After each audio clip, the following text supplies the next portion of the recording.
कर दिया और साझेदार की मृत्यु भी कर दी। अब हमें क्या बात करनी है, हमें बात करनी है कंपनी के रिगार्डिंग। हमने जब हम कक्षा 11वीं के अंदर थे, हमने व्यावसायिक अध्ययन बिजनेस स्टडी, हमने वहाँ पे चैप्टर पढ़ा था एक कि अगर एक बंदा बिजनेस खोलना चाहे तो क्या क्या बिजनेस ओपन कर सकता है। वहाँ पे क्या कहते हैं, हमने देखा कि भाई सोल प्रोप्राइटर होता है एक, जो अकेला जो है काम धंधा स्टार्ट कर लेता है।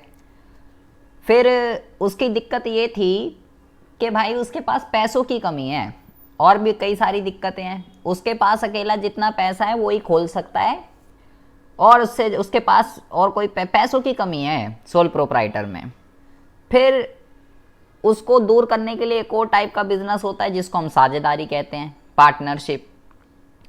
पार्टनरशिप की ये दिक्कत है कि ठीक है, पैसे तो ज़्यादा हो जाएंगे आपके पास, 2 या 2 से ज़्यादा व्यक्ति मिलके पार्टनरशिप कर सकते हैं, लेकिन उसकी भी दिक्कत क्या थी, उसकी भी दिक्कत ये थी कि भाई क्या कहते हैं, वहाँ पे साझेदारों की जो लाइबिलिटी होती है ना, वो अनलिमिटेड होती है। इसका मतलब क्या है आप ये समझिए, पार्टनरशिप की सबसे बड़ी दिक्कत क्या है। मान लीजिए अगर हम 5 बंदों ने मिलके साझेदारी कर ली, और अगर हमारी पार्टनरशिप में लॉस हो गया, और वो लॉस हमारी पार्टनरशिप के अंदर जितने भी एसेट हैं अगर वो उससे कवर नहीं हो रहा, तो भाई हमारे घर के पर्सनल एसेट, हमारे घर का बर्तन भांडा सब कुछ बिक जाएगा उस लॉस को कवर करने के लिए।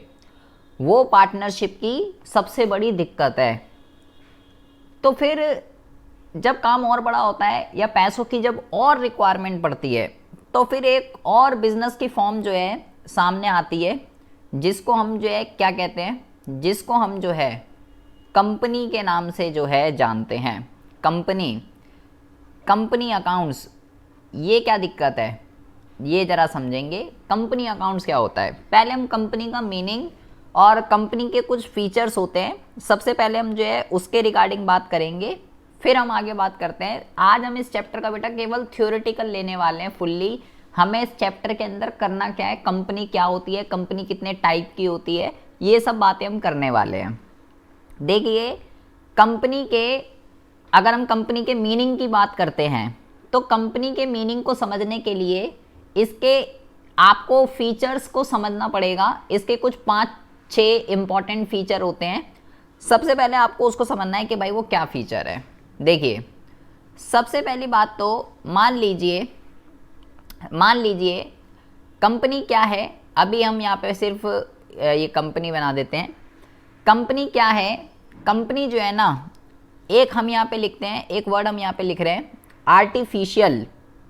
कंपनी जो है वो एक आर्टिफिशियल पर्सन होती है। आर्टिफिशियल पर्सन का मतलब क्या होता है, आर्टिफिशियल पर्सन का मतलब होता है, जैसे आपने सुना होगा आर्टिफिशियल ज्वेलरी होती है।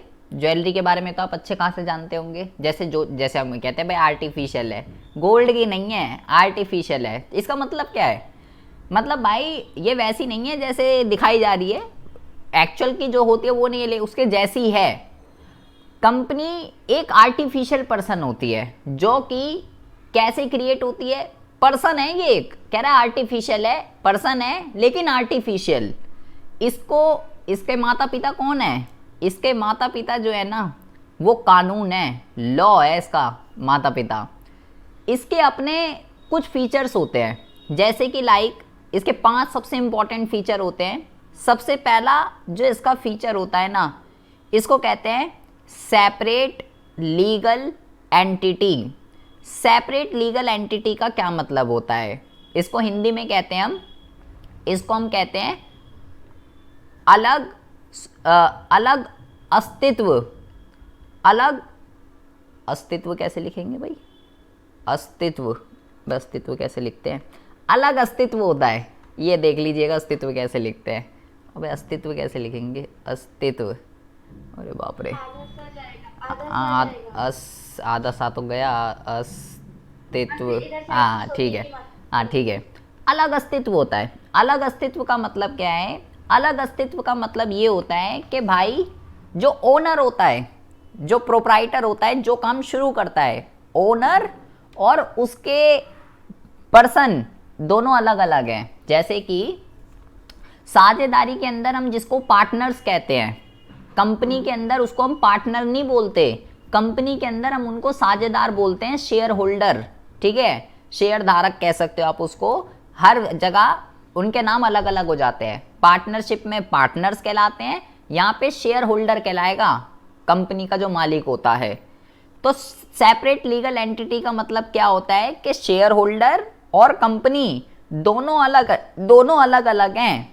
दोनों अलग अलग का मतलब क्या है, कंपनी का शेयर होल्डर से कोई लेना देना नहीं है, कोई अलग अलग है, कंपनी अलग है और शेयर होल्डर अलग है। सबसे पहली बात तो अगर कभी भी कुछ भी इन केस फ्यूचर में मिस हैपनिंग होती है, कुछ भी लीगल कार्रवाई होती है, तो वो कंपनी पे होगी, ना कि वो शेयर होल्डर पे, क्योंकि हम कह रहे हैं भाई कंपनी और शेयर होल्डर दोनों अलग अलग हैं, तो वो एक अलग ही व्यक्ति है। दूसरा जो इसका फीचर होता है सबसे इंपॉर्टेंट, इसको कहते हैं परपीचुअल एग्जिस्टेंस, या परपीचुअल एग्जिस्टेंस भी कह सकते हो, परपीचुअल सक्सेशन भी कह सकते हो आप इसको। इसका क्या मतलब होता है, ये इसका सबसे खतरनाक फीचर है। ना ही आपको एकल स्वामित्व के अंदर देखने के लिए मिलता, ना ही आपको साझेदारी के अंदर देखने के लिए मिलता। परपीचुअल एग्जिस्टेंस का मतलब ये होता है कि भाई कोई भी आए, कोई भी आए, कोई भी जाए, कोई भी आए, कोई भी जाए, कंपनी जो है ना, कंपनी हमेशा चलती रहेगी। मतलब कोई भी मरे, कंपनी हमेशा चलती रहेगी, कंपनी का किसी से कोई लेना देना नहीं है। जैसे अगर हम साझेदारी की बात करें, मान लीजिए सुरभि और मैं साझेदार हैं, दो साझेदार हैं, और सुरभि जी लुढ़क गई, तो बेटा दो साझेदार थे, सुरभि जी लुढ़क गई और मैं ही रह गया बस अकेला, तो अकेला रह गया तो पार्टनरशिप का दी एंड हो जाएगा, क्योंकि एक अकेला व्यक्ति पार्टनरशिप नहीं कर सकता खुद के साथ। तो अगर किसी साझेदारी के अंदर दो ही साझेदार होते हैं और अगर एक के साथ कुछ भी मिस हैपनिंग हो जाती है तो एक ही रहेगा, तो साझेदारी खुद ब खुद टूट जाती है। एकल स्वामित्व वाला जो सोल प्रोप्राइटर है, जो अकेला है, वो ही लुढ़क गया अगर, तो ठप हो जाएगा, बिजनेस बंद हो जाएगा। लेकिन यहाँ पे ऐसा नहीं होता बेटा, कोई भी मरे कोई भी जिए, कंपनी को कोई लेना देना नहीं है, कंपनी हमेशा चलती रहती है। अच्छा जी, उस चीज को कहते हैं परपीचुअल एग्जिस्टेंस। तीसरा जो इसका फीचर होता है, जिसकी वजह से ये फेमस है, इसको कहते हैं लिमिटेड लायबिलिटी। लिमिटेड लायबिलिटी का मतलब सीमित दायित्व। इसका क्या मतलब होता है, इसका मतलब ये है, हमने क्लास 11th के अंदर कई सारे बिजनेस के फॉर्म पढ़े हैं। जैसे मैंने आपको बोला एकल स्वामित्व होता है, साझेदारी होती है, उन दोनों में ही दिक्कत क्या है, लायबिलिटी जो है ना वो अनलिमिटेड है भाई, लिमिटेड नहीं है। अनलिमिटेड का मतलब जैसे मैंने आपको बताया कि अगर हमारे बिजनेस के अंदर लॉस हो जाता है, तो अगर वो लॉस मेरे बिजनेस के एसेट से पूरा नहीं हो रहा, तो हमारे घर के पर्सनल एसेट तक बिक जाएंगे उस लॉस को पूरा करने के लिए, जब तक वो लॉस पूरा नहीं होगा। लेकिन भाई कंपनी में ऐसा नहीं होता। आपकी लायबिलिटी जो है ना, आपकी लायबिलिटी जो है वो बेटा सीमित रहती है। आपका कंपनी में जितना हिस्सा होता है, आपको केवल उतना ही लॉस बियर करना पड़ता है। यहाँ पे हम लिखते हैं जितना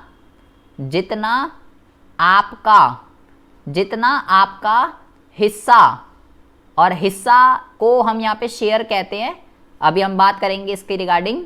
जितना आपका हिस्सा होता है, अगर कंपनी में लॉस हो जाता है इन केस कभी, तो भाई आपको उतना ही लॉस देना है जितना आपका हिस्सा है। आपके घर का पर्सनल एसेट वगैरह कुछ भी नहीं बिकता है। अगला जो इसका फीचर होता है, जो सबसे मोस्ट इम्पॉर्टेंट है, इसको हम कहते हैं कॉमन सील। कॉमन सील का क्या मतलब होता है, कॉमन सील का मतलब ये होता है कि भाई हर कंपनी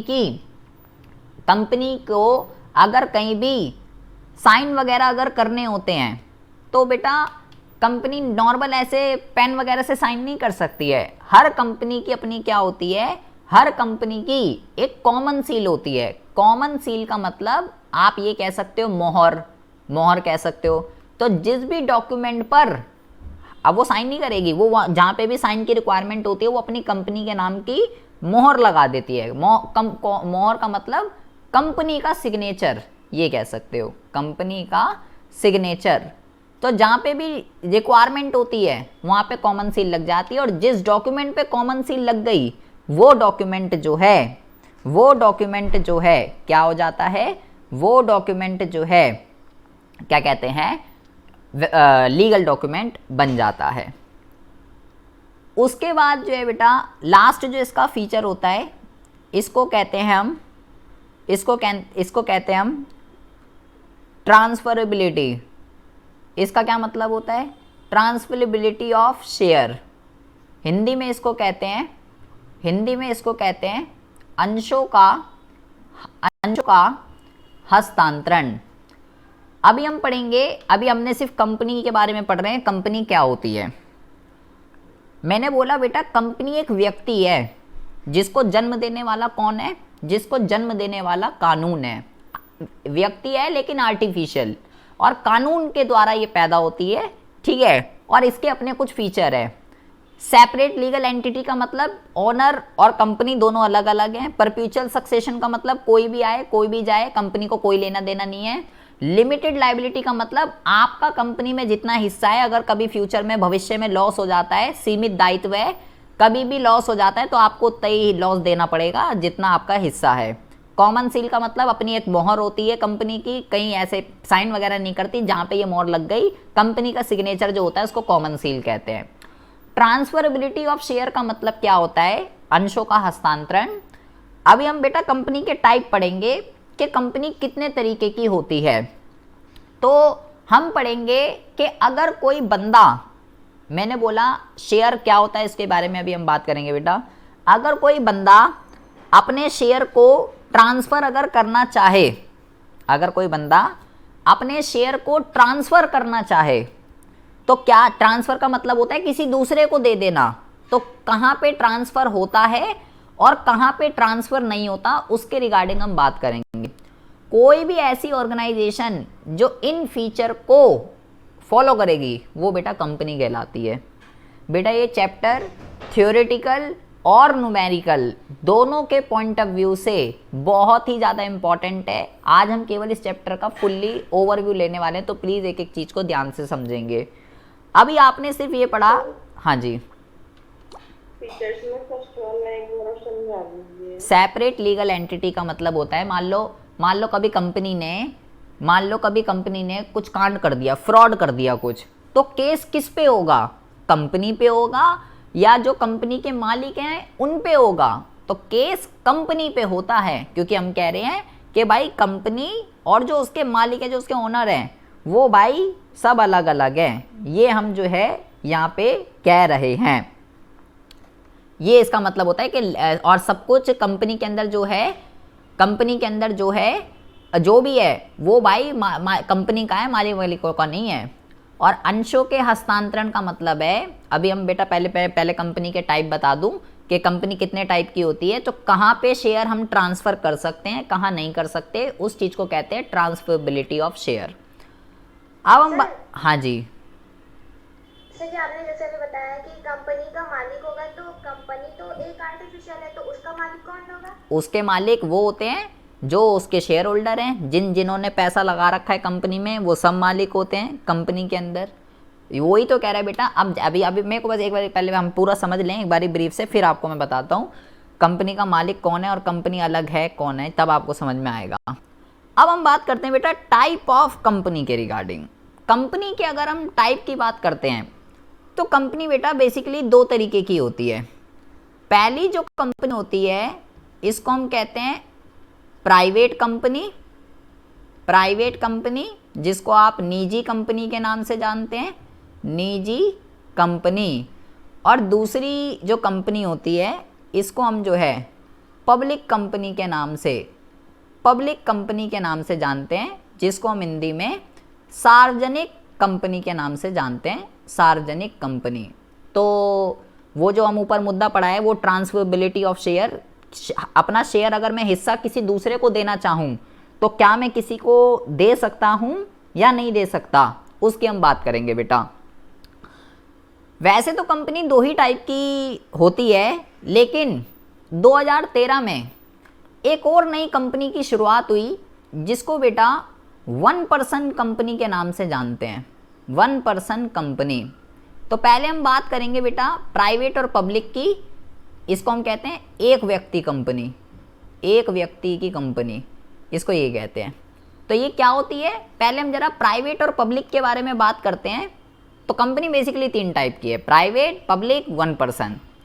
अच्छा, अब जरा ध्यान से देखेंगे बेटा, इसके ऊपर एग्जाम में बहुत सारे क्वेश्चन आ जाते हैं। प्राइवेट और पब्लिक कंपनी, इन दोनों में निजी और सार्वजनिक कंपनियों में क्या अंतर होता है, ये आप बिजनेस स्टडी क्लास 11th से पढ़ते आ रहे हैं। अगर आपको याद हो तो 11th में भी ये चैप्टर है हमारा, ठीक है। तो अगर आपको कुछ याद है तो अच्छी बात है, नहीं है तो बहुत बुरी बात है, हम यहाँ याद कर लेते हैं। निजी कंपनी जो है बेटा किसको कहते हैं, मेन जो इम्पोर्टेंट चीज़ें हैं वो आपको जो है सबसे पहली बात तो ध्यान रखना है बेटा। सबसे पहले आप यहाँ पे लिखेंगे कि मेरे भाई मत लिख देना यहाँ पे, वो कंपनी जिसका नाम, जिसके नाम के एंड में क्या लिखा रहता है, वो कंपनी जिसके नाम के एंड में प्राइवेट लिमिटेड लिखा रहता है। जैसे आप ऐसे देखते होगे किसी भी कंपनी का नाम PVT LTD, प्राइवेट, ये प्राइवेट की एब्रीवेंशन होती है और लिमिटेड की ये एब्रीवेंशन होती है। तो जिस भी कंपनी के पीछे ऐसे लिखा रहेगा PVT LTD, तो इसका PVT क्या है, PVT का मतलब प्राइवेट की एब्रीवेंशन का मतलब शॉर्ट में जो लिखते हैं PVT LTD। जिस भी कंपनी का नाम के पीछे PVT LTD लिखा हुआ है वो प्राइवेट कंपनी है, और जिस भी कंपनी के नाम के पीछे केवल लिमिटेड लिखा हुआ है बेटा, केवल LTD, वो कंपनी जो है कौन सी होती है, वो कंपनी जो है बेटा पब्लिक कंपनी होती है, पब्लिक कंपनी। सबसे इजी है, जिस कंपनी के नाम के पीछे प्राइवेट लिमिटेड है वो प्राइवेट है, और जिस कंपनी के पीछे केवल लिमिटेड है वो पब्लिक कंपनी है। अच्छा जी, ठीक है। दूसरा जो यहाँ पे आपको समझना है सबसे मोस्ट इम्पॉर्टेंट, कि अगर मुझे प्राइवेट कंपनी खोलनी है, अगर बेटा खोलनी है तो मुझे कितनी पूंजी की ज़रूरत है, पेड अप कैपिटल का मतलब होता है पूंजी। रोकड़ा कितना चाहिए भाई, जो ओनर पैसा लगाता है वो पूंजी कहलाती है। कैपिटल कितनी चाहिए अगर मैं प्राइवेट कंपनी खोलना चाहता हूँ, तो भाई आपके पास कम से कम 1 लाख रुपए होने चाहिए एक प्राइवेट कंपनी को खोलने के लिए। 1 लाख रुपए होने चाहिए एक प्राइवेट, अगर आपके पास 1 लाख रुपए है तो कोई भी व्यक्ति प्राइवेट कंपनी खोल सकता है, कोई दिक्कत वाली बात नहीं है। जबकि अगर सरकारी कंपनी खोलनी है तो भाई उसके लिए जो है, अगर हम कैपिटल की बात करते हैं तो उसके लिए कम से कम 5 लाख रुपए चाहिए, 5 लाख। ये क्या है, ये साइन किसका है बेटा, कम से कम 1 लाख चाहिए, मिनिमम है, मिनिमम ये जो है मिनिमम है, मैक्सिमम तो जितना हो कोई दिक्कत नहीं है, लेकिन इतना तो चाहिए ही चाहिए। 5 लाख रुपए अगर हैं तो पब्लिक खोल ले, 1 लाख है तो भाई ये खोल ले, क्या कहते हैं, प्राइवेट। अच्छा जी, अब देखिए, अब आती है बात कि पैसा कितना चाहिए, ये तो बात समझ में आ गए। अब जो है बेटा, अब है, ये बहुत इंपॉर्टेंट है, इसको ज़रा ध्यान से समझिएगा। मेंबर्स का मतलब क्या होता है, मेंबर्स का मतलब जो होता है बेटा, इसको हम कहते हैं, मेंबर्स का मतलब कंपनी के जो मालिक होते हैं, जो कंपनी को स्टार्ट करते हैं, जो शुरू करते हैं कंपनी को, उसको कहते हैं मालिक। मेंबर्स का मतलब क्या होता है, मेंबर्स का मतलब मालिक। तो जो कंपनी को शुरू करते हैं, स्टार्ट करते हैं। प्राइवेट कंपनी खोलने के लिए कितने मेंबर होने चाहिए, प्राइवेट कंपनी खोलने के लिए मिनिमम 2 मेंबर तो होने ही होने चाहिए। एक अकेला व्यक्ति प्राइवेट कंपनी नहीं खोल सकता, और मैक्सिमम जो है 200 होने चाहिए। मेंबर की बात कर रहा हूँ, मेंबर की, मालिक कहते हैं मेंबर को। वहीं अगर बेटा हम बात करें पब्लिक कंपनी की, ये सब डेटा ध्यान रखना है, एक नंबर में ये सब चीज़ें पूछी जाती है बेटा। अगर हम वहीं बात करते हैं पब्लिक कंपनी की, तो पब्लिक कंपनी में मिनिमम 7 चाहिए, और मैक्सिमम की कोई सीमा नहीं है, मैक्सिमम कितने भी मालिक हो सकते हैं, लेकिन कम से कम 7 तो चाहिए ही चाहिए। अगर 7 है तो ही खुल सकती है, अगर 7 है तो ही खुल सकती है, अदरवाइज नहीं खुल सकती है। अच्छा जी, ठीक है।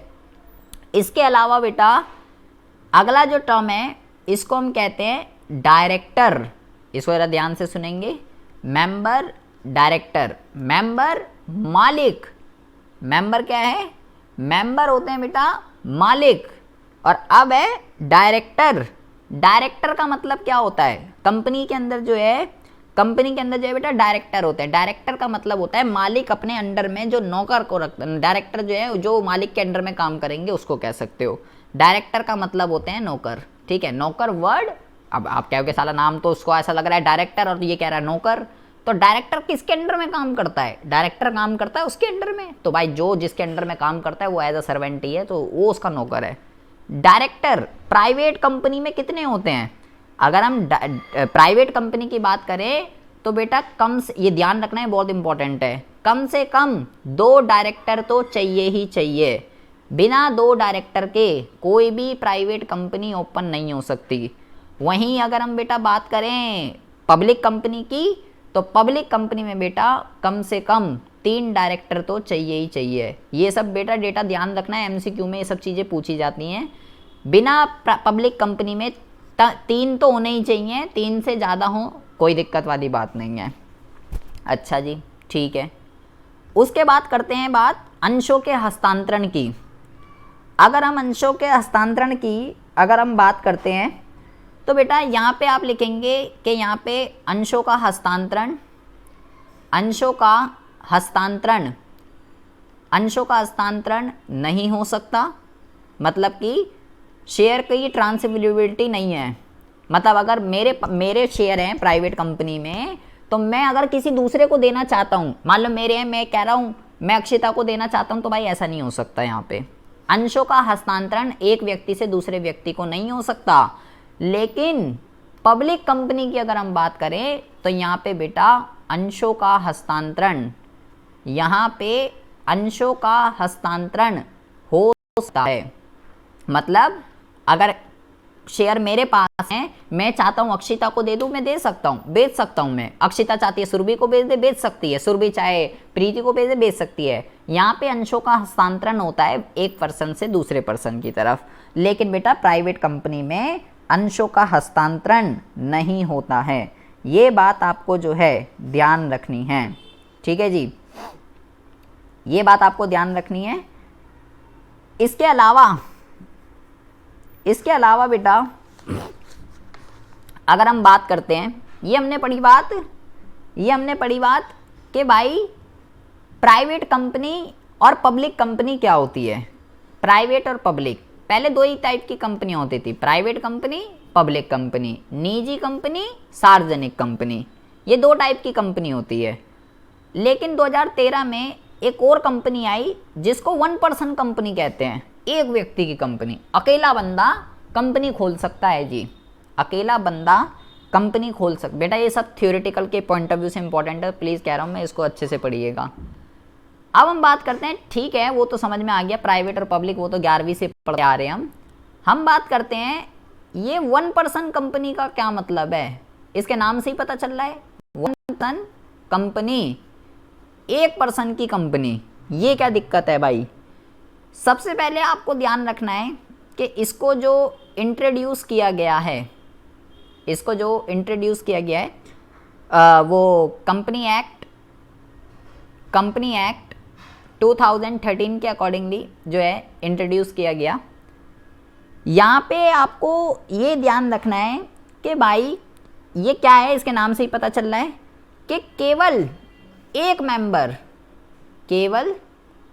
मेंबर क्या कर सकता है, कंपनी ओपन करना चाहता है तो ओपन कर सकता है, ठीक है।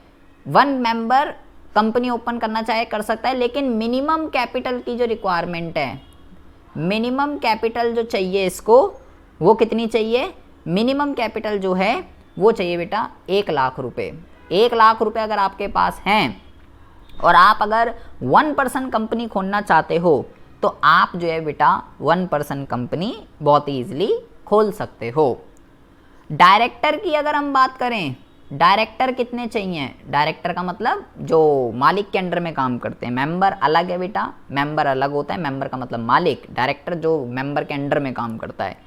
एक डायरेक्टर तो चाहिए ही चाहिए, मैक्सिमम 15 डायरेक्टर जो हैं हो सकते हैं।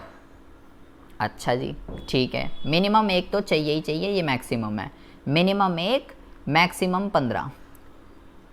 अगर मैंने 1 पर्सन कंपनी खोल दी, अगर मैंने 1 पर्सन कंपनी खोल दी, लेकिन मेरा मन कर रहा है कि अब मैं अपनी कंपनी को ना बदल दूं, मैं या तो प्राइवेट में कन्वर्ट कर दूं या गवर्नमेंट में सॉरी या तो प्राइवेट में कर दूं या पब्लिक में कर दूं।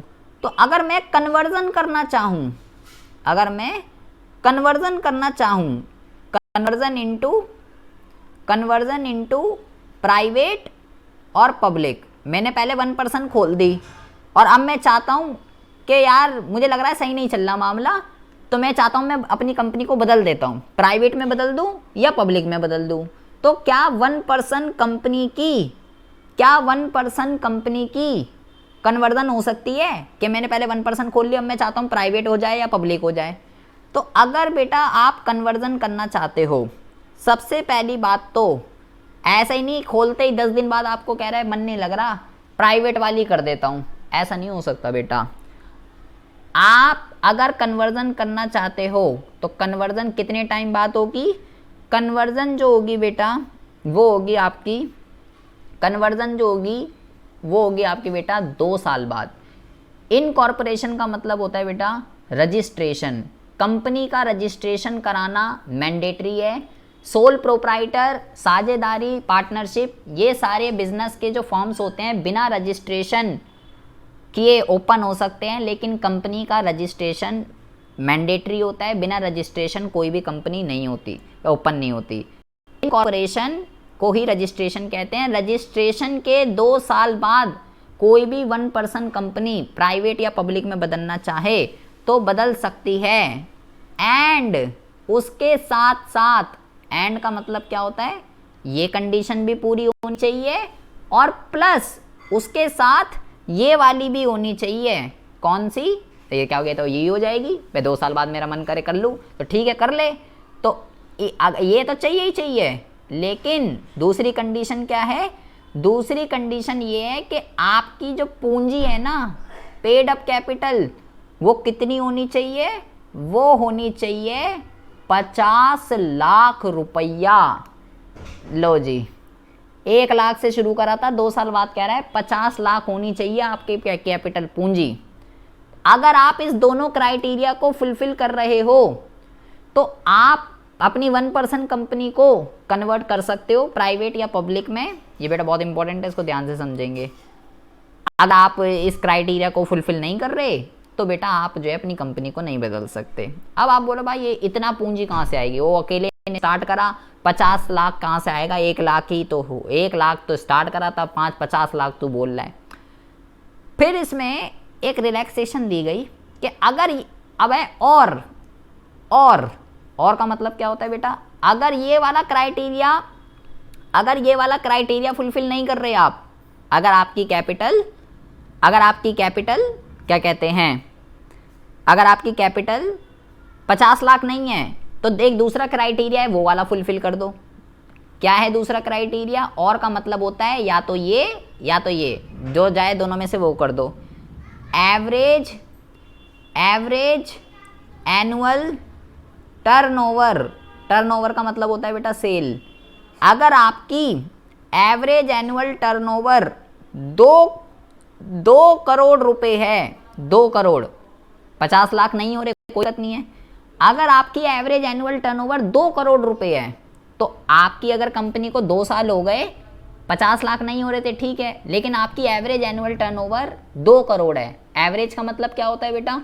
एवरेज का मतलब होता है भाई मान लो पहले मैंने मान लो अगर देखो एवरेज का मतलब क्या होता है, मान लो पहले साल मैंने 1 करोड़ कमाए मेरी कंपनी ने, दूसरे ने भी 1 करोड़, तीसरे ने भी 1 करोड़, चौथे में भी 1 करोड़ कमाए। तो अगर मैं इसका एवरेज निकालना चाहूँ तो 4 साल का डेटा और 4 से डिवाइड करो बेटा, तो 4 करोड़ अपॉन में 4, इसको काटूंगा तो कितना आएगा 1 करोड़। तो मेरा एवरेज कितना कमा रही है कंपनी 1 करोड़, तो कह रहा है एवरेज 2 करोड़ आना चाहिए।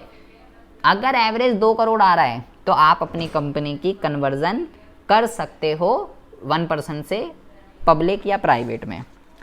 आपको बेटा आपको अभी मैंने सिर्फ क्या पढ़ाया है, आपको अभी मैंने सिर्फ कंपनी क्या होती है, कंपनी के क्या फीचर होते हैं, कंपनी के टाइप, कंपनी के प्रकार कितने होते हैं, प्राइवेट, पब्लिक एंड 1% कंपनी क्या होती है, अभी आपने सिर्फ इतना समझा है।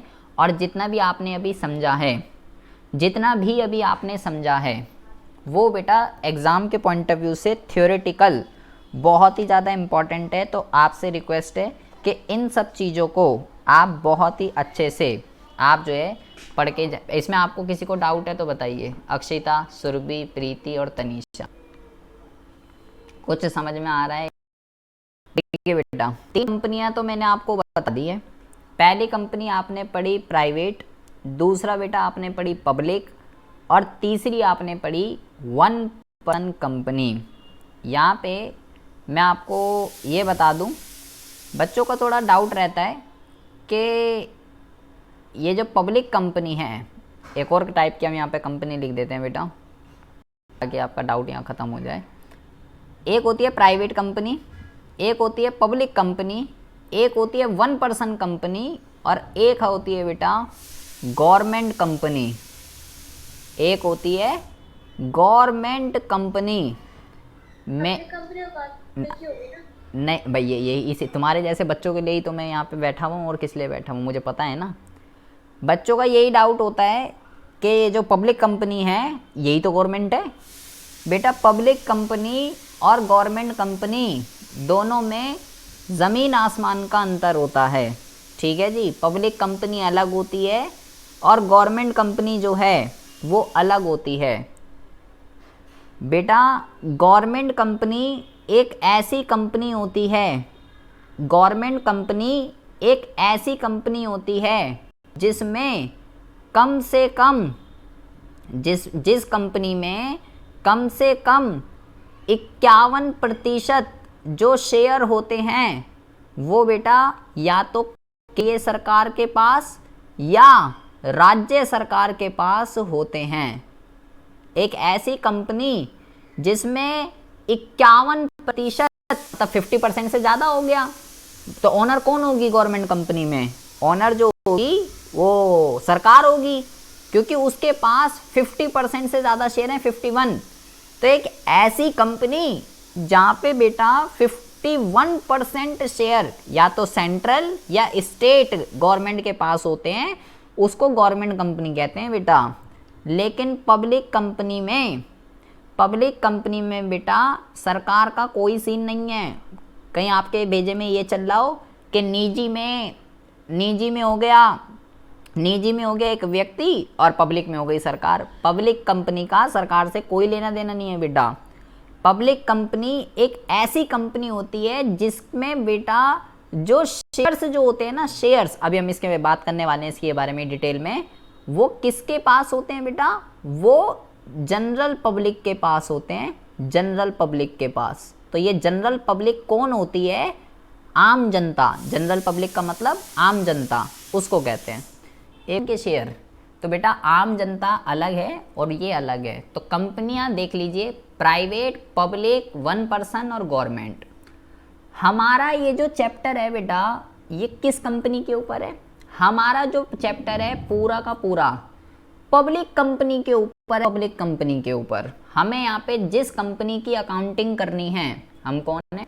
अकाउंटेंट। हमें यहाँ पे जिस कंपनी की अकाउंटिंग करनी है, अब बेटा प्लीज़ आपसे रिक्वेस्ट है कि दिमाग आंखें सब खोल लेंगे अब बहुत ही अच्छे से। हमारा ये जो पूरा का पूरा चैप्टर है ये पब्लिक कंपनी के ऊपर जो है टिका हुआ है। हमें पब्लिक कंपनी की अकाउंटिंग करनी है। पब्लिक कंपनी, अब जरा ध्यान से सुनिए। हाँ जी सर, ये डाउट था कि आप बता रहे गवर्नमेंट कंपनी वो होगी जो 51% शेयर उसके पास हो, तो सर ये शेयर निजी कंपनी से या फिर सार्वजनिक कंपनी से वो खरीदेगी तब जाके बनेगी ना? ऐसा भी हो सकता है, या अगर कोई ऐसी कंपनी है बेटा जो सरकार ने ही ओपन करी है और उसके पास 51% शेयर हैं तो वो हो जाएगा बेटा। ऐसा भी हो सकता है। ऐसा नहीं होगा कि निजी और पब्लिक से खरीद के सरकार 51 करेगी। कोई कंपनी जो गवर्नमेंट ने ही ओपन करी है और उसमें 51% की हिस्सेदारी सरकार के पास है तो वो गवर्नमेंट कंपनी है। ऐसा कुछ नहीं है कि प्राइवेट वाले में तो बेटा, प्राइवेट वाले में तो जो है शेयर बेच ही नहीं सकते, और पब्लिक वाले में ऐसा बहुत वो है कि 51% शेयर सरकार के पास हो। जो गवर्नमेंट कंपनी होती है वो खोलती ही गवर्नमेंट है और उसमें 51% जो है सरकार के पास ही वो होते हैं शेयर। अब देखिए जी, हमारे को इस चैप्टर के अंदर क्या करना है। पूरा चैप्टर हमारा पब्लिक कंपनी के ऊपर है। तो पब्लिक कंपनी क्या होती है इसको हम बहुत ही अच्छे से पढ़ के आ चुके हैं बेटा। अब जरा देखिए क्या होता है बेटा, जब भी किसी कंपनी का काम बढ़ता है, जब भी किसी कंपनी का काम बढ़ता है तो कंपनी को बेटा पैसे की ज़रूरत पड़ती है। भाई सिंपल सी बात है, काम बढ़ रहा है तो किसकी ज़रूरत पड़ेगी? काम बढ़ रहा है तो बेटा पैसे की ज़रूरत पड़ेगी, और जो पैसा लगाया जाता है उसको हम क्या कहते हैं? उसको हम कहते हैं बेटा कैपिटल। जब कंपनी को पैसों की ज़रूरत पड़ती है, कंपनी क्या कहती है, कंपनी जो है ना, जो आम जनता होती है, जो लोग होते हैं, कंपनी जो है, जो आम जनता होती है, उनको जो है ना बेटा सपने दिखाती है, ड्रीम्स दिखाती है। क्या? कि अगर मेरे पास पैसा हो ना, जैसे आपने लोगों के मुंह से भी सुना होगा, अभी मेरे पास पैसा हो ना मैं ये कर दूं, मेरे पास पैसा हो ना मैं वो कर दूं, बस मेरे पास पैसा ही तो नहीं है, पैसा होता तो मैं दिखाता तुम्हें मैं क्या क्या कर सकता हूँ। ये नॉर्मल लोगों के भी वर्ड्स होते हैं। ऐसे ही बेटा कंपनी के भी अल्फाज होते हैं। कंपनी जनता को क्या कहती है कि अगर मेरे पास पैसे हो ना, अगर मेरे पास पैसे हो मैं ये कर दूं, मेरी जो सेल है ना 10 करोड़ के पार हो जाए, मेरा जो प्रॉफिट है वो इतने करोड़ पार हो जाएगा, सबको जो है मैं इतना इतना डिविडेंड दूंगी। डिविडेंड वगैरह क्या होता है ये भी हम बात करते हैं, लेकिन कब? अगर मेरे पास पैसे हों तब होगा ये सब। क्योंकि मेरे पास जब पैसा होगा ना, मैं इस पैसे को इस प्रोजेक्ट में लगाऊंगी, ये काम शुरू करूंगी, वहाँ से हमारी सेल बढ़ेगी, वहाँ से हमें प्रॉफिट होगा, वो लाभ आपके उसमें विभाजित होगा, ये सब होगा। लेकिन कब होगा? अगर मेरे पास पैसे हो। मेरे पास पैसे ही तो नहीं है, बस अगर पैसे हो तो मैं दिखाती हूँ आपको मैं क्या क्या कर सकती हूँ। मान लीजिए इस कंपनी का नाम ABC है। ABC ये कह रही है, प्लीज़ बहुत ही ज़्यादा ध्यान से सुनेंगे, ABC ये कह रही है अगर मेरे पास 10 करोड़ रुपए हो ना मैं ये करके दिखा दूंगी। किसको बता रही है ये बता रही है आम जनता को। और ये जो सपने ये जो दिखाती है बेटा, ये एक डॉक्यूमेंट है। इस डॉक्यूमेंट को क्या कहा जाता है? इस डॉक्यूमेंट को जो है ना बेटा प्रोस्पेक्टस कहा जाता है। प्रोस्पेक्टस। प्रोस्पेक्टस का मतलब क्या होता है? प्रोस्पेक्टस का मतलब ये होता है बेटा, कंपनी का जो प्रोस्पेक्टस होता है उसमें कंपनी ये बताती है आम जनता को कि अगर आप हमें पैसे दे दो ना, अगर आप हमें पैसे दे दो तो हम ये कर देंगे। हम पैसे किस पर्पस के लिए मांग रहे हैं आपसे, हमारा पर्पस क्या है, क्या करने वाले हम पैसों का, वो पर्पस जिस डॉक्यूमेंट के अंदर बताया जाता है उस डॉक्यूमेंट को जो है ना बेटा क्या कहते हैं? उस डॉक्यूमेंट को जो है प्रोस्पेक्टस कहा जाता है। अच्छा जी, यहाँ पे हम जनता बना देते हैं। यहाँ पे अक्षिता जी खड़ी हुई हैं, यहाँ पे सुरभि जी खड़ी हुई हैं। ये अक्षिता है, ये सुरभि है, तनीषा है, मैं भी यहीं खड़ा हुआ हूँ। ठीक है जी, ये तनीषा जी हैं, प्रीति जी रह गई, ये प्रीति जी हैं, सब यहीं खड़े हुए हैं। सब ने देखा ये प्रोस्पेक्टस क्या कह रही है। ABC कह रही है कि भाई अगर 10 करोड़ रुपए दे दो ना मुझे, हम पाँचों को सुना रही है, मैंने एक एग्जाम्पल लिया 5, पूरी जनता को सुना रही है, पूरी देश के अंदर जितनी जनता है सबको सुना रही है कि अगर आप मुझे 10 करोड़ रुपए दे दो ना मैं ये करके दिखा देंगे, बस मेरे पास पैसे नहीं है, मुझे पैसे दे दो बस। हमें सुना रही है जनता को। हमने सुने कि क्या क्या कह रही है, और हमें सपने भी दिखाए जा रहे हैं कि अगर मेरे पास पैसे हो, मेरे से होगी, आपको इतना प्रॉफिट मिलेगा, इतना डिविडेंड मिलेगा, इतना हम ये नया काम शुरू करने वाले हैं। पब्लिक लालच में आ जाएगी और क्या करेगी? इसको पैसे देगी, इस कंपनी को। अक्षिता जी कह रही है, अब बहुत ज़्यादा ध्यान से सुनेंगे, अक्षिता जी कह रही है मेरे से 1 लाख रुपए ले लो। तनीषा जी कह रही है मेरे से 2 लाख रुपए ले लो, रोहित जी कह रहे हैं मेरे से 3 लाख रुपए ले लो, ऐसे ही प्रीति जी कह रही है मेरे से 5 लाख रुपए ले लो। सब बंदे जिसका जितना जितना पैसा है, 1 लाख 2 लाख 3 लाख, ये 5 लाख दे रही है, और क्या कहते हैं, ये 5 लाख दे रही है, और सुरभि जी कह रही हैं भाई के पास पैसा बहुत है, मुझसे 1 करोड़ रुपया ले लो, 1 करोड़ रुपए। अच्छा जी, ऐसे ही भाई मैंने तो पैसे दे दिए, तो कंपनी इनको क्या दे रही है, तनीषा को, रोहित को, प्रीति को, सुरभि को, अक्षिता को, कंपनी ये कह रही है अगर आप मुझे पैसे दोगे ना, अगर आप मुझे पैसे दोगे तो हम आपको क्या देंगे, हम आपको ओनरशिप दे रहे हैं। ओनरशिप, ओनरशिप का क्या मतलब होता है, कह रहे हैं हम आपको मालिक बना रहे हैं, मालिक, जितना पैसा दोगे आप उतने के मालिक बन जाओगे, जितना पैसा दोगे आप उतने के मालिक बन जाओगे जी, मालिक। जैसे कि बेटा, जैसे कि मैंने बोला कि जो कंपनी है ABC लिमिटेड, इसने बोला 10 करोड़ रुपए मांगता है अपन, 10 करोड़ रुपए। तो सुरभि जी ने बोला मेरे पास 1 करोड़ रुपए हैं, मेरे से 1 करोड़ रुपए ले लो। उसको 10 करोड़ की रिक्वायरमेंट है बेटा, 10 करोड़ की। तो टोटल जो उसको रिक्वायरमेंट है कैपिटल की वो कितनी है, 10 करोड़। सुरभि कह रही है मेरे से 1 करोड़ रुपए ले लो। तो अगर बेटा मैं सुरभि की हिस्सेदारी निकालना चाहूं इसके अंदर, तो बेटा कितनी हिस्सेदारी होगी इसकी, इसकी हिस्सेदारी होगी बेटा 1 करोड़ और 10 करोड़, करोड़ से करोड़ कट गया तो कितना आया, 1/10। सुरभि जो है ना इस कंपनी के अंदर उसका कितना हिस्सा है, जैसे हम पार्टनरशिप में करते थे, जैसे हम पार्टनरशिप में करते थे, तो सुरभि का कितना हिस्सा है बेटा इस कंपनी के अंदर, सुरभि का इस कंपनी के अंदर 1/10 हिस्सा है, 1/10। सुरभि इस कंपनी में कितनी मालिक है, 1/10 हिस्से की मालिक है। और ये जो हिस्सा है बेटा, इसी हिस्से को क्या बोला गया है, ये इसी हिस्से को शेयर बोला गया है। सुरभि ने जितना पैसा लगाया है इट्स कॉल्ड शेयर, उसका हिस्सा कितना है, 1/10। 1 करोड़ रुपए लगाए हैं उसने, 1 करोड़ रुपए, तो उसका हिस्सा कितना बना बेटा, 1/10। प्रीति जी कह रही है, प्रीति जी कह रही है बेटा मेरे पास तो 2 करोड़ रुपए हैं, 2 करोड़। तो अगर मैं क्या कहते हैं, प्रीति का हिस्सा अगर मैं निकालना चाहूं, 2 करोड़ अपॉन में 10 करोड़, करोड़ से करोड़ कटा, 2 एकम 2 पंजे 10, 1/5 किसका हिस्सा आया, 1/5 आया प्रीति का हिस्सा। तो प्रीति का जो शेयर है इस कंपनी में वो कितना है, प्रीति का जो शेयर है बेटा वो 1/5 है। इसी तरीके से तनीषा जी क्या कह रही हैं, तनीषा कह रही हैं मेरे पास है 3 करोड़, इसने भी दे दिए बेटा इसको। तो अगर मैं इसका हिस्सा निकालना चाहूँ, 3 करोड़ अपॉन में 10 करोड़, तो बेटा 3/10। सब ने ऐसे ऐसे पैसे दिए बेटा, 1 करोड़ सुरभि ने दिए, प्रीति ने दिए 2 करोड़, इसने दिए 3 करोड़, कितने हो गए, 3 4 5 6, और मान लो मैंने भी दे दिए इसको, मैंने भी दे दिए, मेरे पास 5 करोड़ रुपए थे, 5 करोड़ रुपए मेरे पास थे, मैंने भी इसको दे दिए। तो मेरा हिस्सा कितना आएगा बेटा, 1/2, आधा हिस्सा हो जाएगा मेरा, क्योंकि 5 करोड़ रुपए मैंने दिए, तो मेरा हिस्सा इस कंपनी में आधा हो गया, 50%। ठीक है जी। जिसने जितना पैसा दिया, आपने देखा यहाँ पे, जिसने जितना पैसा दिया उसका बेटा उसी के हिसाब से शेयर बन रहा है।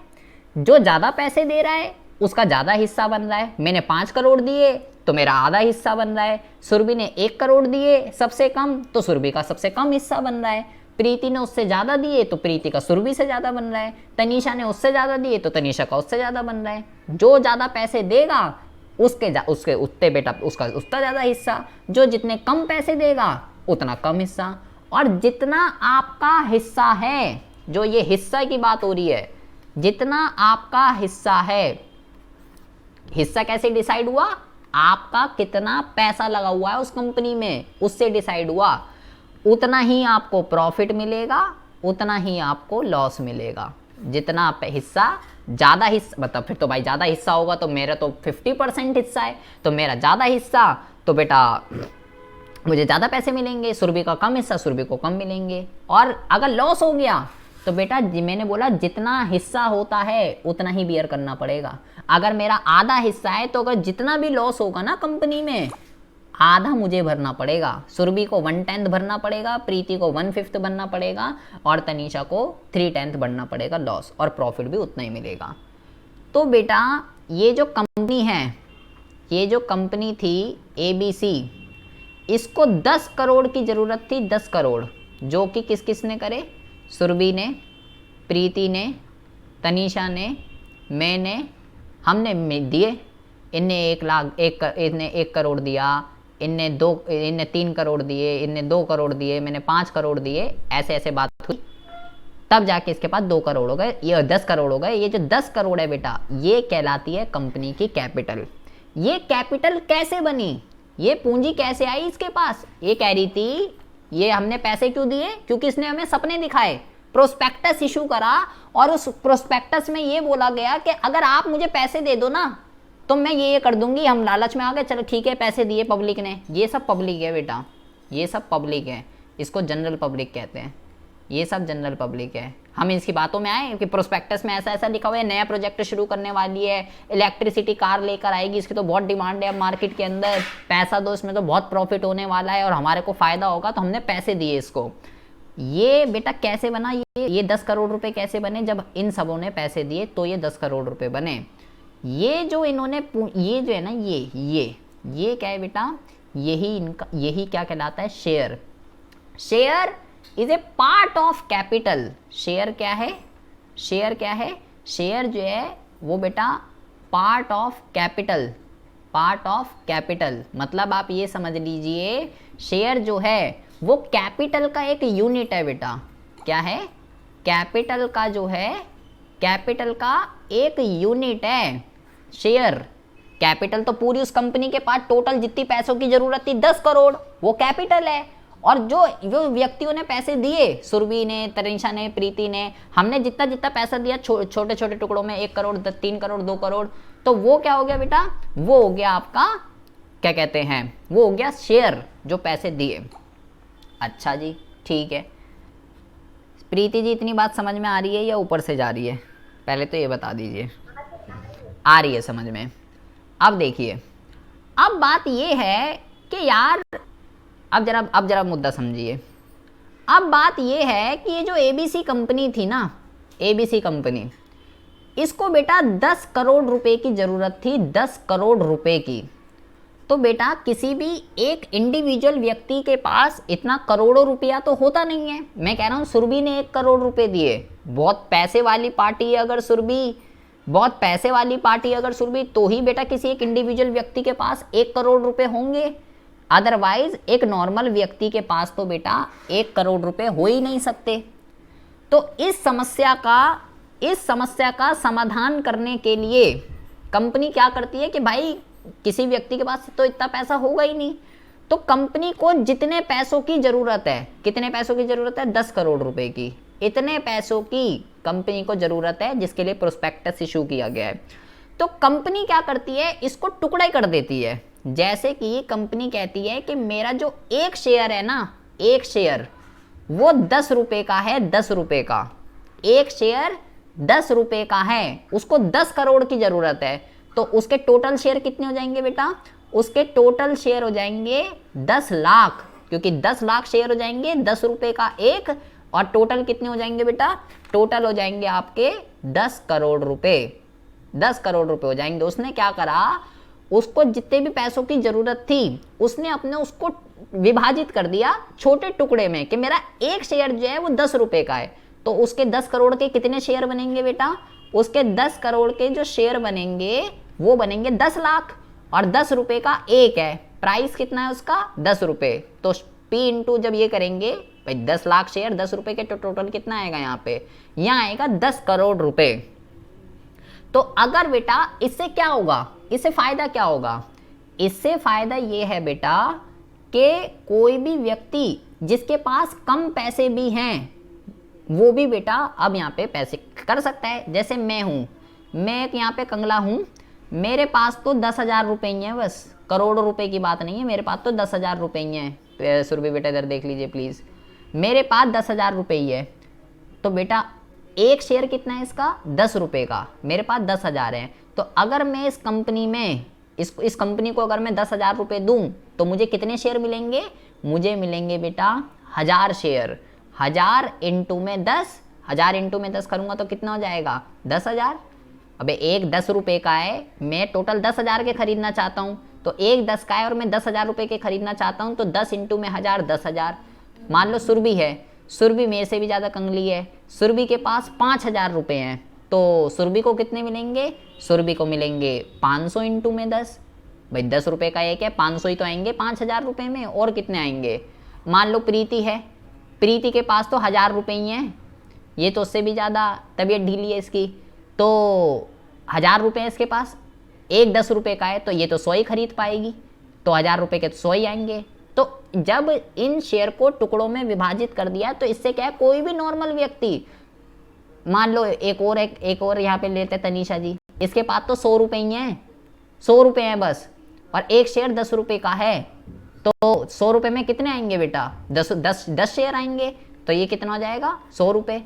तो इसको टुकड़ों में विभाजित करने से क्या हुआ, कंगले से कंगला भी शेयर खरीद सकता है, 100 रुपये से शेयर खरीद सकता है। इनफैक्ट 100 रुपये तो बहुत बड़ी बात हो गई। एक और यहाँ पे अक्षिता जी हैं, उसके पास तो 10 रुपये ही हैं, 10 रुपये ही है उसके पास, और एक शेयर 10 रुपये का है, तो अगर अक्षिता जी एक शेयर खरीदना चाहें, एक शेयर खरीद ले भाई। मालिक, आपने अगर 10 रुपये भी लगा दिए किसी कंपनी में, आपने उसको पैसे दिए, आप मालिक हो, भले ही 10 रुपये के मालिक हो, आपका शेयर उस कंपनी में कम है, लेकिन आप मालिक कहलाओगे उस कंपनी के।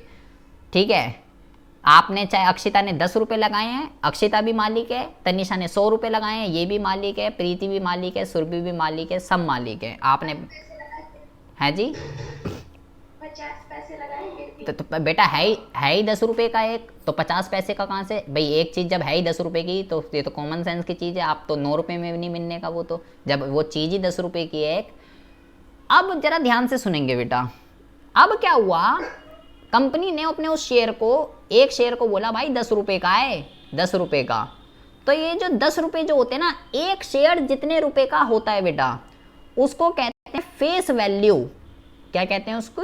Face value. वो शेयर कितने रुपए का है, या आप इसको कह सकते हो, नॉमिनल वैल्यू। दूसरा नाम क्या है इसका? नॉमिनल वैल्यू या फेस वैल्यू। एक शेयर जितने रुपए का होता है उसको फेस वैल्यू या नॉमिनल वैल्यू कहते हैं। तो बेटा अब जरा ध्यान से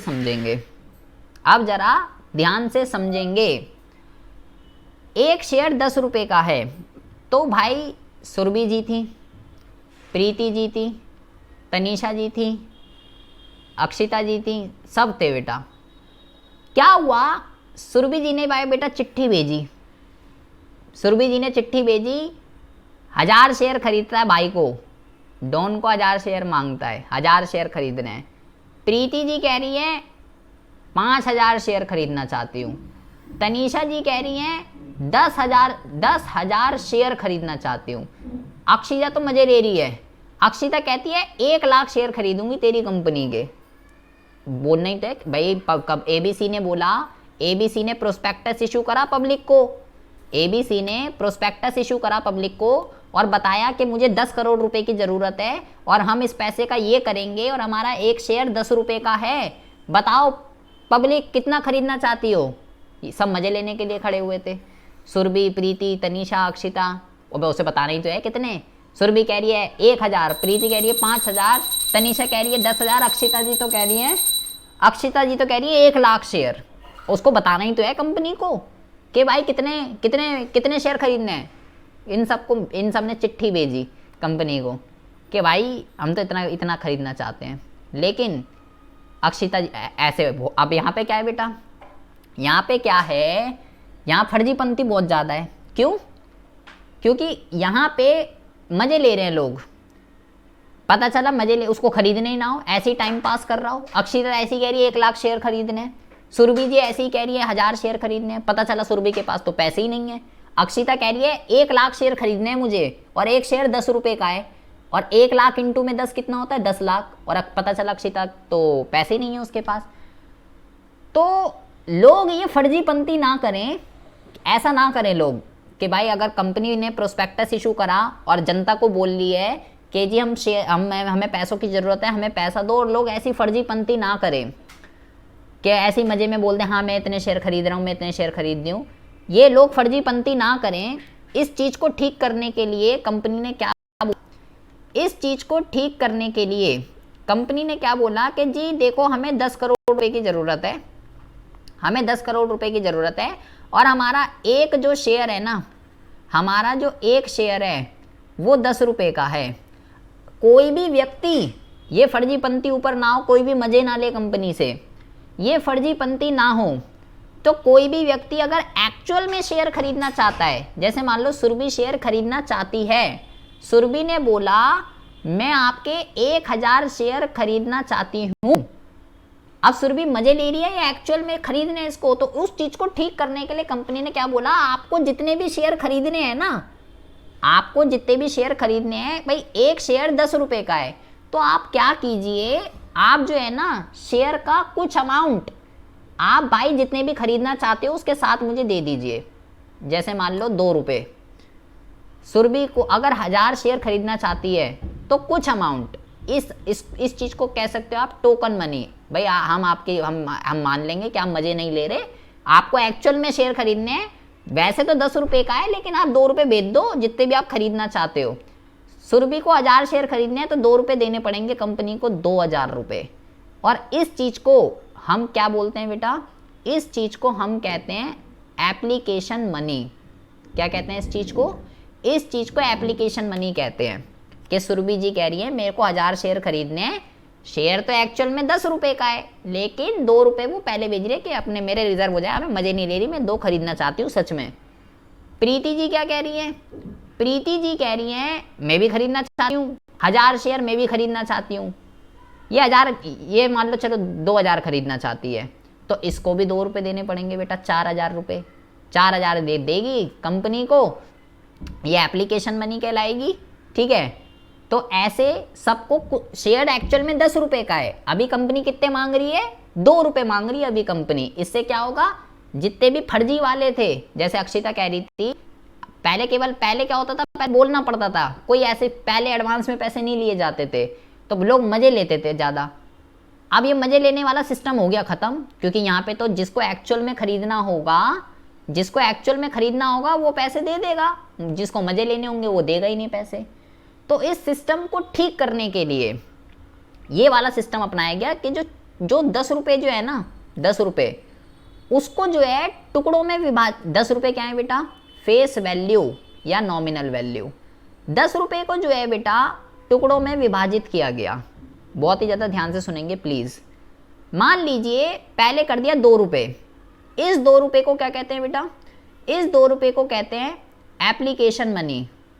क्या कहते हैं इसको, एप्लीकेशन मनी। जो बंदा शेयर खरीदना चाहता है, जितने शेयर खरीदना चाहता है उसका कुछ अमाउंट भेजे पहले कंपनी को। मान लो 2 रुपये, कितना भी हो सकता है वो कंपनी के ऊपर डिपेंड करता है, 2 रुपये 3 रुपये 1 रुपया, वो कंपनी के ऊपर डिपेंड करता है कितना जो है मंगाना चाहती है। 1 मिनट रुकिएगा, वो कंपनी के ऊपर डिपेंड करता है कि कितना मंगाना चाहती है।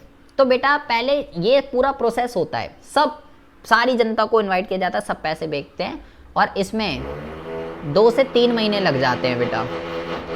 इस चीज़ में 2 से 3 महीने इसी चीज़ में लग जाते हैं। सारे जनता जो भी शेयर खरीदना चाहती है, सारी जनता जो भी शेयर खरीदना चाहती है सब पैसे भेजती है। इस पूरे प्रोसेस में 2 से 3 महीने लगते हैं, 1 2 1.5 2 महीना जितना भी है।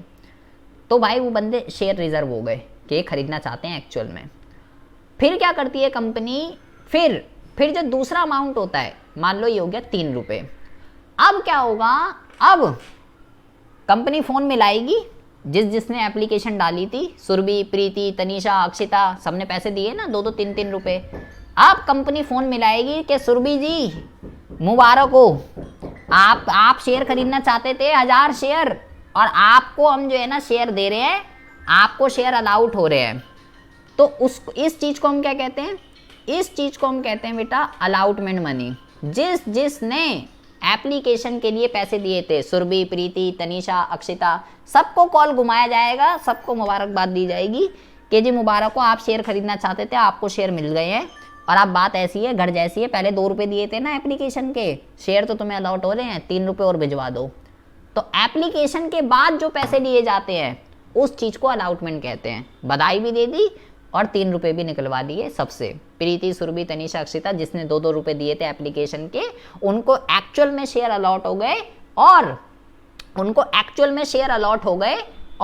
3 रुपये भी ले लिए बधाई के साथ। अच्छा जी, ठीक है। फिर इसमें भी बेटा 2 से 3 महीने लग जाते हैं। फिर क्या होता है, फिर अभी 5 रुपये पड़े हैं ना, अभी तो 2 रुपये 3 रुपये, अभी तो 5 रुपये ही हुए हैं। फिर क्या होता है, फिर कंपनी के सेक्रेटरी कॉल मिला दिए, प्रीति, सुरभि, तनीषा, अक्षिता सबको कॉल मिलाया जाएगा जिसको शेयर अलाउट हुए हैं। फिर क्या होता है, फिर कंपनी ने मान लीजिए 2 रुपये मांगे बेटा, कॉल घुमाया, सबको पैसे मांगे। अब जो पैसे मांगे जाते हैं इसको कहते हैं बेटा कॉल मनी। पहली बार अगर कॉल घुमाया जाएगा तो बेटा फर्स्ट कॉल बोलेंगे उसको। दूसरी बार जो घुमाया जाएगा, अभी तो 3 रुपये रह गए ना, दूसरी बार जो घुमाया जाएगा उसको क्या बोलेंगे, उसको बोलेंगे सेकंड कॉल। कॉल कितनी भी हो सकती है, अलाउटमेंट के बाद कॉल कितनी भी हो सकती है। पहले बार जो पैसे मांगे जाते हैं वो होते हैं एप्लीकेशन के, दूसरे बार जो पैसे मांगे जाते हैं वो होते हैं अलाउटमेंट के, और अलाउटमेंट के बाद जितने भी पैसे रहते हैं, कॉल 1 भी हो सकती है, 2 भी हो सकती है, 3 भी हो सकती है, अलाउटमेंट के बाद कुछ भी हो सकता है। तो कंपनी ने क्या करा, अपने उस पैसे को विभाजित कर दिया, एप्लीकेशन, अलाउटमेंट, फिर 2-3 महीने बाद फिर कॉल, फिर 2-3 महीने बाद फिर कॉल। इससे क्या हुआ बेटा, इससे जो बंदा शेयर खरीद रहा है उसके ऊपर बर्डन नहीं पड़ेगा, सारे पैसे एक साथ नहीं देने, टुकड़ों में देने हैं पैसे। भाई सुरभि जो है 1000 शेयर खरीद रही थी, 1000, तो पहले उसको 2000 रुपये देने पड़ेंगे। भाई देखो, एक शेयर 10 रुपये का है, 1000 वो खरीदना चाहती थी तो उसे टोटल 10,000 रुपये देने हैं, लेकिन ये 10,000 रुपये एक साथ ना देके इसको टुकड़ों में देने हैं, पहले 2000, फिर 3000, फिर 2000, फिर 3000। तो मजे हैं, कोई भी दे सकता है ऐसे, तो टुकड़े में बर्डन नहीं पड़ेगा इतना, एक साथ 10,000 रुपये देने पड़ेंगे। तो इस चीज को क्या करा कंपनी ने, शेयर होल्डर के पॉइंट ऑफ व्यू से कह सकते हो फायदेमंद बना दिया। पहला जो पैसा मांगती है उसको एप्लीकेशन कहते हैं, दूसरा जो होता है बेटा उसको अलाउटमेंट कहते हैं, और अलाउटमेंट के बाद जो होता है वो कॉल मनी कहलाती है। कॉल 1 भी हो सकती है, 2 भी हो सकती है, 3 भी हो सकती है, जितना चाहे। पहली जो होती है उसे फर्स्ट कॉल कहते हैं, और जो लास्ट होती है उसको फाइनल कॉल के नाम से जाना जाता है। ये बात आपको जो है बेटा ध्यान रखनी है। अब आपको क्या ध्यान रखना है, अब आपको ये ध्यान रखना है कि बेटा पहले तो ये बता दीजिए इतनी बात समझ में आ रही है या नहीं आ रही है, सुरभि, प्रीति, अक्षिता। एक क्वेश्चन पूछूं? हाँ जी। ये जो फाइनल कॉल जाएगी, अगर इसके बाद भी पैसे नहीं दिए तो क्या होगा? बाद में पैसे नहीं दिए मतलब? हाँ, तो फाइनल कॉल जाती है पैसे के लिए कि पैसे पे कर दीजिए। हाँ, चलो अब उसकी बात कर लेते हैं। देखिए जी, अब ये सुरभि जैसे बंदे बहुत होते हैं, ठीक है, इसकी भी बात कर लेते हैं हम। एक शेयर 10 रुपये का था बेटा, एक शेयर 10 रुपये का था, तो बेटा एक शेयर 10 रुपये का था, और पैसे कैसे कैसे आ रहे थे, 2 रुपये, 3 रुपये, 3 रुपये, 2 रुपये। ये एप्लीकेशन, ये अलाउटमेंट, ये फर्स्ट कॉल, और ये सेकंड कॉल या फाइनल कॉल। बहुत ही ज़्यादा ध्यान से सुनेंगे बेटा। सुरभि जी हैं बेटा, सुरभि जी, इनका नाम है सुरभि। सुरभि में क्या हुआ, पहले 2 रुपये मांगे, दे दिए एप्लीकेशन के, 3 रुपये मांगे अलाउटमेंट के, दे दिए, फर्स्ट कॉल मांगे, दे दिए। लेकिन सुरभि जी कह रही है मैं तो बहुत तेज हूँ, सुरभि जी कह रही है मैं तो बहुत तेज हूँ, आज आप फाइनल कॉल के पैसे मांगे 2 रुपये, मैंने ठेंगा दिखा दिया, ठुल्लू ले ले पैसे, मेरे पास तो नहीं है। तो ऐसी सिचुएशन में सुरभि से एप्लीकेशन मांगे, दे दिए, सुरभि से अलाउटमेंट मांगे, दे दिए, फर्स्ट कॉल मांगे, दे दी।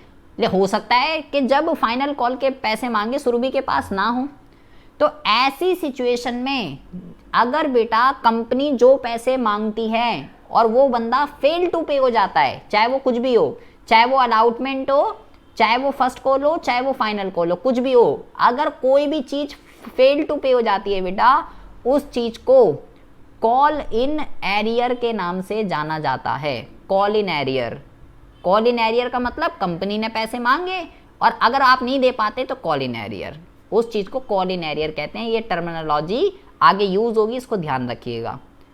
प्रीति जी हैं, प्रीति जी से क्या हुआ, एप्लीकेशन मांगे दे दिए, अलाउटमेंट मांगे दे दिए, फर्स्ट कॉल मांगी तो सुरभि जी प्रीति जी बहुत ही दयावान है।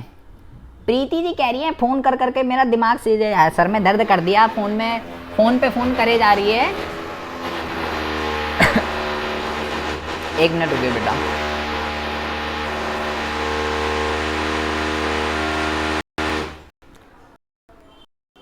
सुरभि जी क्या प्रीति जी क्या कह रही हैं, प्रीति जी ये कह रही हैं यार तुमने सर में दर्द कर दिया फोन कर करके, तुझे फर्स्ट कॉल के पैसे चाहिए ना।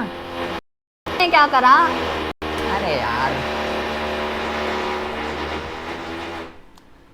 पैसे देने थे फर्स्ट कॉल के, लेकिन प्रीति ने क्या करा, जो 2 रुपए थे ना 2 रुपए वो भी फर्स्ट कॉल के साथ ही दे दिए, सेकंड कॉल के पैसे फर्स्ट कॉल के ही दे दिए। मांगे नहीं थे अभी, मांगे तो फर्स्ट कॉल के लिए, कॉल की गई थी फर्स्ट कॉल के लिए। प्रीति कह रही है तुमने दिमाग खराब कर दिया, तुम फिर मेरे को कॉल करोगी 2 रुपए के लिए, मैं अभी दे रही हूँ, फर्स्ट कॉल के साथ ही दे दिए। तो बेटा जो पैसे मांगे ही नहीं और कोई बंदा पहले ही दे दे एडवांस में, उस चीज को कहते हैं कॉल इन एडवांस। सिंपल सी बात है, जो मांगे ही नहीं उनने पहले ही दे दिए, वो कॉल इन एडवांस कहलाता है। उसके बाद आता है बेटा, उसके बाद आती है अक्षिता जी, एप्लीकेशन मांगी दे दी, अलाउटमेंट मांगा नहीं दिया, फर्स्ट कॉल मांगी नहीं दी, फर्स्ट कॉल मांगी नहीं दी। तो बेटा अब आप खुद सोचिए, पहले एप्लीकेशन दे दी उनने, अलाउटमेंट नहीं दी, फर्स्ट कॉल नहीं दी, अब कोई भी, अब वो पैसे नहीं दे रही है, अलाउटमेंट से ही उनने दिखा दिया मैं कैसी हूँ, अलाउटमेंट नहीं दे रही, फर्स्ट कॉल नहीं दे रही, तो बेटा अब कंपनी सोचती है मजे ले रही है ये, अब वो इसको 2 रुपए के लिए नहीं करेगी, पहले ही पुराना ही नहीं दे रही 3 वो क्या देगी। ऐसी सिचुएशन में कंपनी क्या कर देती है, जो पैसे दे ही नहीं रहा उसको बेटा फोरफिटेड कर देती है share, forfeited of share. Forfeited of share का मतलब होता है शेयर को कैंसिल कर देना, शेयर को कैंसिल कर देना क्या कहलाता है, फोरफिटेड ऑफ शेयर। इसका मतलब ये है अब अक्षिता का और कंपनी का कोई रिश्ता नहीं है, ब्रेकअप हो चुका है अब। और ये जो 2 रुपए दिए थे, ये 1 मिनट, ये जो 2 रुपए दिए थे ये भी कंपनी के हो गए, ये भी अक्षिता जी को वापस नहीं होंगे, ये भी कंपनी के हो गए। तो ये तो कंपनी के लिए फ़ायदा है, मज़े आ गए। बोलिए जी अब। ये फोरफिटेड ऑफ शेयर करने से पहले, मतलब निकालने से पहले एक